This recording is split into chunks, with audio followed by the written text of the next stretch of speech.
Hello दोस्तों, इस video में बताऊंगा आरआरबी ग्रुप डी साइंस के बारे में और बताऊंगा कि साइंस की तैयारी हमें कैसे करनी है और क्या स्ट्रेटेजी फॉलो करनी है ताकि कम से कम मेहनत में ज़्यादा स्कोर कर पाएँ। तो इस वीडियो में बताऊंगा कि मैंने कैसे तैयारी करी थी आरआरबी ग्रुप डी साइंस की और बताऊंगा कि साइंस जो थोड़ी-सी आप देखेंगे जब पिछले साल के क्वेश्चन देखेंगे, तो आप पाएँगे कि साइंस के जो क्वेश्चन थोड़े से डीपली और डिफिकल्ट लेवल के क्वेश्चन होते हैं as compare to other exam. तो उसकी तैयारी हमें कैसे करनी है और मैंने कैसे तैयारी करी थी इस बारे में आपको बताऊँगा, इसलिए इस वीडियो को अंत तक देखिएगा। सबसे पहले मैं बताऊँगा इस वीडियो में आपको क्या-क्या जानकारी मिलेगी। इस वीडियो में आपको जानकारी मिलेगी कंप्लीट स्ट्रैटेजी जनरल साइंस की, कंप्लीट स्टडी मिलेगी जनरल साइंस की, सिलेबस के बारे में बताया जाएगा, फिर चैप्टर वाइज़ वेटेज बताया जाएगा, फिर एग्ज़ाम ओरिएंटेड टॉपिक जो इम्पोर्टेंट है, एग्ज़ाम ओरिएंटेड के बस ये पेपर में तो आते ही आते हैं, वो बताऊँगा मैं। फिर उसके बाद आपको बताऊँगा रिसोर्स ऑफ स्टडी कौन-सा टीचर्स फॉलो करने हैं, कौन-सा चैनल की जानकारी चैनल्स फॉलो करना है, ये बताऊँगा। फिर बताऊँगा कि कौन-सी बुक से हमें साइंस पढ़नी है, ये बताऊँगा। फिर मैं आपको बताऊँगा साइंस के जो पीवाईक्यू के पिछले साल के क्वेश्चन है उसकी क्या इम्पोर्टेंस है उसके बारे में। तो मैं आपको बताता हूँ अब जनरल साइंस के बारे में जो कि 25 क्वेश्चन 25 मार्क्स के आते हैं। तो हमें उसमें टारगेट रखना है कम से कम 20 से 22 मार्क्स। और स्टडी बिल्कुल कैसे की हमें तैयारी कैसे करेंगे? स्टडी बिल्कुल बेसिक लेवल से करेंगे और एडवांस तक जाएँगे। क्योंकि मैंने आपको बताया कि जो इसमें क्वेश्चन होते हैं ग्रुप डी में साइंस के वो थोड़े से डीपली और डिफिकल्ट लेवल के आते हैं, तो उसको भी हमें देखना है। अगर आप 25 में से देखोगे तो 20 क्वेश्चन ईज़ी मॉडरेट होते हैं और कुछ 5 question difficult moderate to difficult भी होते हैं, मॉडरेट भी होते हैं। तो उसको भी हमें ध्यान से देखना है ताकि हम उसे भी टैकल कर पाएँ। तो उसकी तैयारी कैसे करेंगे? तैयारी हम करेंगे, पहले उसका डेली टारगेट बनाएँगे और कौन-सा चैप्टर करना है उसके बारे में सोचेंगे। जैसे कि मैंने प्रोग्राम कर लिया कि आज आधा चैप्टर पूरा करना है, उसका हम टारगेट लेके पढ़ेंगे। उसके बाद हम उसके नोट्स बनाएँगे। नोट्स क्यों बनाएँगे? क्योंकि आप जब एग्ज़ाम टाइम जाओगे तो आप दोबारा थोड़ी यूट्यूब या पढ़ रहे हो तो क्लासेस लोगे या फिर बुक्स पे पढ़ रहे हो तो दोबारा बुक्स पढ़ने लगोगे। आपको क्या करना है नोट्स बनाने हैं, वो आके एग्ज़ाम टाइम आपके काम आएँगे और नोट्स बनाने के साथ उसका रिवीज़न करना है। वीकली में एक बार रिवीज़न करना है ज़रूर ताकि वो लंबे समय तक याद रहे और पढ़ा हुआ भूले नहीं। और आप जब आप फिज़िक्स पढ़ोगे तो उसमें फ़ॉर्मूला वगैरह ही मिलेंगे। उसका चार्ट बनाना है और स्टडी टेबल के सामने चिपका देते हैं, जिससे कि हम उसे बार-बार रिवाइज़ करते रहें। और जब आप साइंस पढ़ रहे हो तो साइंस में ट्रिक की सहायता ज़रूर लेनी है।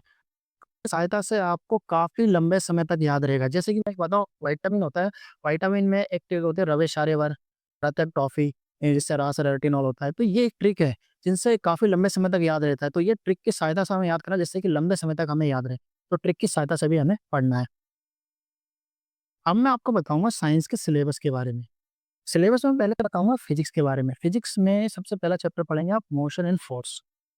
न्यूटन लॉज़ के बारे में, ग्रेविटेशन के बारे में, वर्क एनर्जी पावर के बारे में और फ्रिक्शन के बारे में। इसमें क्वेश्चन्स कैसे बनते हैं, न्यूटन लॉज़ में तीनों लॉ में से क्वेश्चन बनाया जाता है। ग्रेविटेशन में फार्मूला बेसिस क्वेश्चन आते हैं, वर्क एनर्जी पावर में फार्मूला बेसिस क्वेश्चन ही बने। फ्रिक्शन में कि न्यूटन लॉ का कोई एप्लीकेशन बेस फॉर पूछ लेता है क्वेश्चन, तो आपको ये पढ़ना है। दूसरा चैप्टर पढ़ेंगे आप लाइट एंड साउंड, ये बहुत ही इम्पोर्टेंट चैप्टर है। इसके थ्योरी के और न्यूमेरिकल दोनों क्वेश्चन आपको मिलेंगे ही मिलेंगे एग्ज़ाम में, आप देखिए। इसमें आप पढ़ोगे reflection, refraction, mirrors, lens rule, sound wave, echo, speed of sound, ये सब ज़रूर इसमें आपको क्वेश्चन बनेंगे रिफ्लेक्शन रिफ्लेक्शन में कि जैसे वाइटर से करा तो बैंड होगी, 2 वाट बैंड होगी। मिरर लेंस में फार्मूला बेसिस क्वेश्चन पूछ लिया और साउंड वेव, इको में आप स्पीड ऑफ साउंड वगैरह में आप ये पूछे भी आयरन से क्या स्पीड रहेगी, स्टील से क्या स्पीड रहेगी, ऐसे क्वेश्चन ज़्यादा बनते हैं। इलेक्ट्रिसिटी और मैग्नेटिज़्म में आप इससे अगला चैप्टर पढ़ेंगे आप इलेक्ट्रिसिटी और मैग्नेटिज़्म। इसमें आपको इलेक्ट्रिक करंट के बारे में पढ़ाया जाएगा।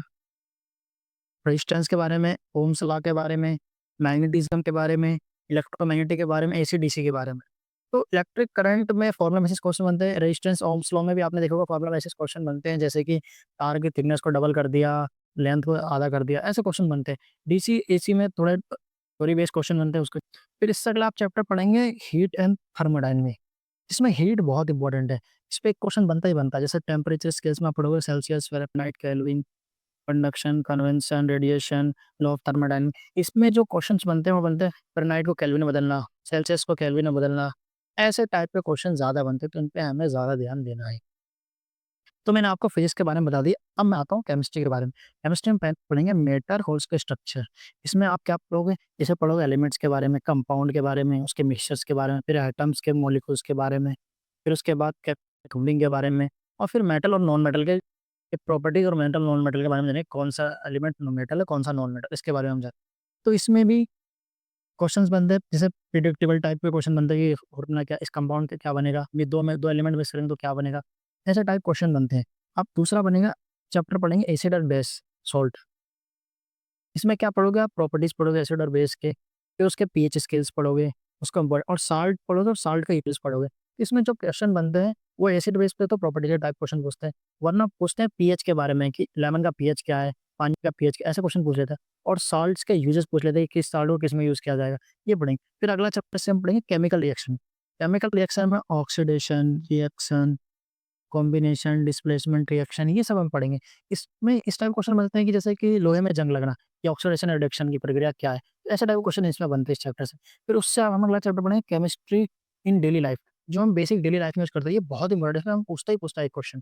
तो जैसे कि साबुन और डिटर्जेंट का हो गया, फ्यूल और इसके यूजेस हो गए, टाइप्स हो गए, फूड प्रिजर्वेटिव में कैसे यूज़ होता है, एडिटिव हो गए, क्या यूज़ होता है। इसमें ड्रग्स के बारे में ज़्यादा पूछ लेता है, कि फूड के लिए क्या प्रिज़र्व करने के लिए कौन-सा केमिकल यूज़ होगा। तो ये सब जो डेली लाइफ में होता है, ये ज़रूर पूछे जाते हैं। अब मैं आपको बताऊँगा बायोलॉजी के बारे में। बायोलॉजी में सबसे पहला हम चैप्टर पढ़ेंगे सेल और उसके फंक्शन। इसमें हमें क्या-क्या पढ़ना है? सेल स्ट्रक्चर के बारे में पढ़ना है, उसके फंक्शंस के बारे में पढ़ना है और सेल डिवीज़न पढ़ना है। ये 3 चीज़ें हमें पढ़नी है। इसके क्वेश्चन्स अच्छे खासे बनते हैं, आप इसका ध्यान दिएगा, ध्यान से पढ़िएगा। फिर उससे हम अगला दूसरा चैप्टर पढ़ेंगे ह्यूमन बॉडी और ऑर्गन सिस्टम के बारे में। इसका डाइजेस्टिव सिस्टम पढ़ेंगे, रेस्पिरेटरी सिस्टम पढ़ेंगे, सर्कुलेटरी सिस्टम पढ़ेंगे, नर्वस सिस्टम पढ़ेंगे। ह्यूमन के बारे में सारी चीज़ें हम पढ़ेंगे। इसमें से क्वेश्चंस आते ही आते हैं, 2 से 3 क्वेश्चन बनते हैं। उसका आपको ध्यानपूर्वक पढ़ना है। फिर हम तीसरा चैप्टर पढ़ेंगे बॉटनी। बॉटनी से प्लांट स्ट्रक्चर में पढ़ेंगे, रूट, स्टेम, लीफ, फ्लावर। उसके बाद फोटोसिंथेसिस जो बहुत इंपॉर्टेंट है, जिससे क्वेश्चन बनता ही बनता है। रिप्रोडक्शन इन प्लांट्स, ये भी पढ़ेंगे, ये भी बहुत इंपॉर्टेंट है, आते ही आते हैं क्वेश्चन। अब मैं आपको बताऊँगा इकोलॉजी और एनवायरनमेंट के बारे में। ये एग्ज़ाम में पूछा जाता है, आप देखेंगे आरआरबी ग्रुप 2019 में किसी-किसी शिफ्ट में ये पूछा गया, सारे शिफ्ट में तो नहीं मगर किसी-किसी शिफ्ट में पूछा गया, तो पूछा गया इम्पोर्टेंट है। इसमें हम पढ़ेंगे फूड चेन, फूड वेब और पॉल्यूशन उसके कंट्रोल।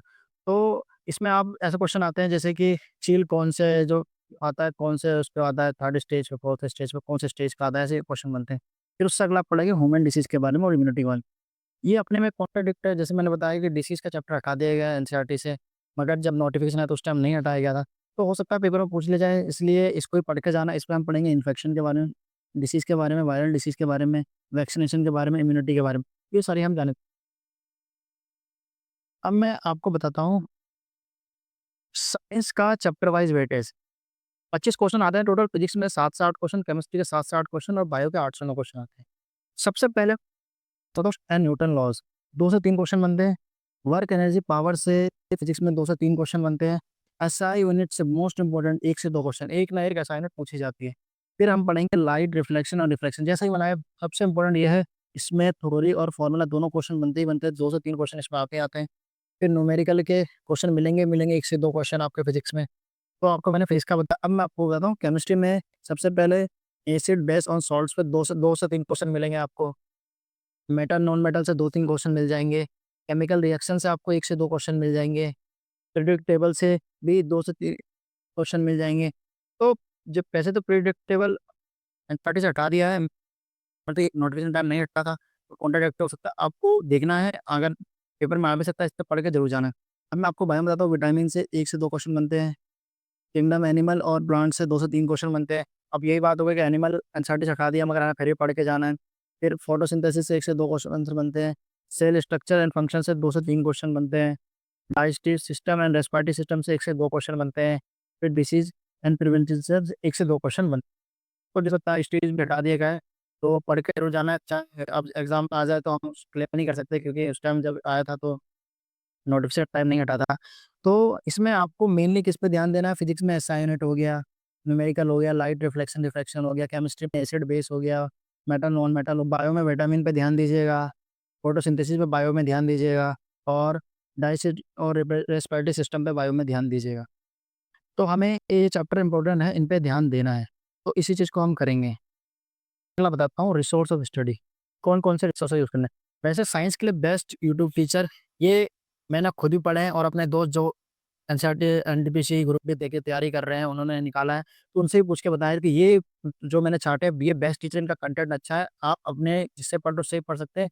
ये बस मेरा सजेशन है कि ये टीचर ठीक है, इनका कंटेंट ठीक है, एक बार देख सकते हैं। जैसे नीरज सर का साइंस मैग्नेट हो गए, नीरज सर हो गए, प्रिया मैम हो गई, इनका खुद का चैनल है उस पे है।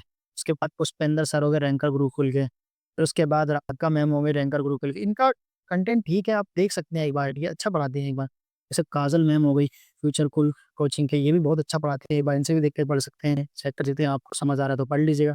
अंकुर सर हो गए कैरियर विल के, उनका कंटेंट बहुत बेहतर है, आप एक बार देख लीजिए, अगर आपको समझ आ रहा है तो इनसे पढ़ सकते हैं। एसके झा सर हो गए, अब नाम लेने की जरूरत नहीं है, तो बहुत मशहूर वैसे ही है वेबसाइट में, तो इनसे आप पढ़ सकते हैं। खान सर हो गए, इनका भी अपना खुद नाम बहुत बड़ा है, जानते इनका कंटेंट भी अच्छा है और ये पढ़ाते भी अच्छा है, आप देख सकते हैं। एक बार अपने रिसोर्सेज में यूज़ कर सकते हैं यूट्यूब चैनल के लिए ऑनलाइन पढ़ने के लिए। अब मैं आपको अगला बताता हूँ बुक के बारे में, कि जो साइंस की बुक है वो कौन सी पढ़नी है।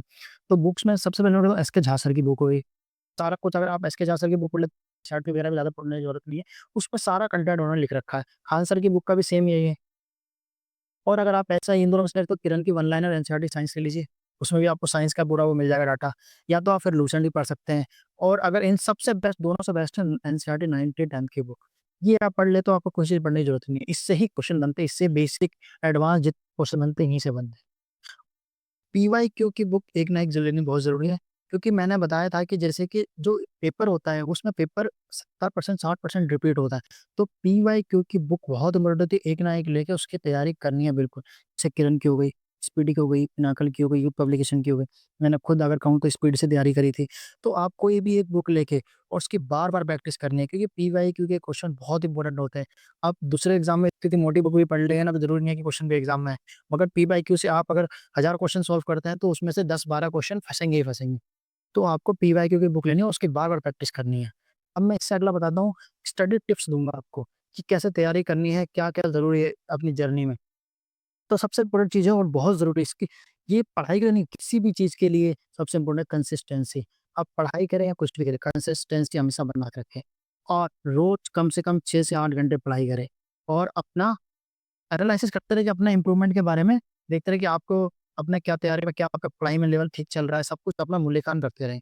फिर उसके बाद वीक में पढ़ा हुआ एक बार ज़रूर रिवीजन करें। आप पूरा वीक में पढ़ें, उसका एक बार ज़रूर रिवीजन करें, ताकि वो लंबे समय तक याद रहे। फिर साथ में साइंस अगर आप पढ़ रहे हैं, तो साइंस के मॉक टेस्ट दें, सेक्टर मॉक टेस्ट दें, ये बहुत ज़रूरी है। मॉक टेस्ट से आपके रिवीजन होता रहेगा, आपकी प्रैक्टिस भी होती रहेगी।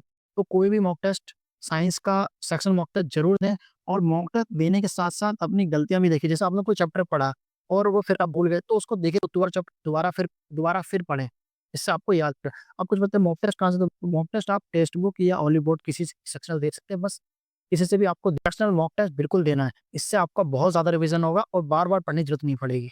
और ज़्यादा से ज़्यादा कोशिश करें कि ट्रिक की सहायता से पढ़ें। जैसे मैंने बताया था कि ट्रिक से बहुत ज़्यादा जल्दी याद होता है। जैसे मैंने आपको बताया कि विटामिन्स होता है, रथ एक टॉफ़ी, रवेश चारोवर एक ट्रिक है। तो ये ट्रिक मैंने याद करी, तो आज भी मेरे ज़ुबान पे रहती है, तो मैं भूलता नहीं हूँ जल्दी। तो आपको ज़्यादा रिवीजन करने की ज़रूरत नहीं पड़ती। तो साइंस को आपको ट्रिक के जितना ज़्यादा हो सके उससे सहायता सहायता से। और सबसे इम्पोर्टेंट चीज़, पीवाई क्वेश्चन की प्रैक्टिस ज़्यादा से ज़्यादा करें, क्योंकि मैंने बताया 60 से 70% क्वेश्चन रिपीट होते हैं, और इसके चांसेस ज़्यादा होते हैं नहीं रिपीट होने के। बाकी आप कितनी मोटी-मोटी बुक पढ़ लें, ज़रूरी नहीं है पेपर में आए। अगर आप पीवाई के क्वेश्चन करेंगे, तो उसमें से क्वेश्चंस फँसेंगे ही फँसेंगे। तो आपको पीवाई क्वेश्चन की प्रैक्टिस ज़रूर करनी है। उसके बाद जो भी आप इम्पोर्टेंट टॉपिक्स हैं नोट्स में, आप जब नोट्स बनाएँगे, तो उसमें जो इम्पोर्टेंट टॉपिक्स उनको हाइलाइट करना है, क्योंकि एग्ज़ाम के टाइम में उस टॉपिक पर ज़्यादा फ़ोकस जाए और उस पर ज़्यादा ध्यान जाए। हाइलाइट हो गया तो आप खुद ही ज़्यादा ध्यान रखो कि ये टॉपिक इम्पोर्टेंट है, इस पर मुझे ज़्यादा ध्यान देना है। तो आपको ऐसे तो दोस्तों, मैंने साइंस की सारी जानकारी दे दी कि आपको तैयारी कैसे करनी है। तो मिलते हैं दोस्तों अगले वीडियो में। आपको अगर कोई डाउट हो तो कमेंट सेक्शन में पूछ लीजिएगा, मैं ज़रूर रिप्लाई दूँगा। और आपने अंत तक वीडियो देखी उसके लिए धन्यवाद। अगर आपको मेरा कंटेंट पसंद आता है तो ज़रूर लाइक कीजिए, सब्सक्राइब कीजिए मेरे चैनल को। धन्यवाद।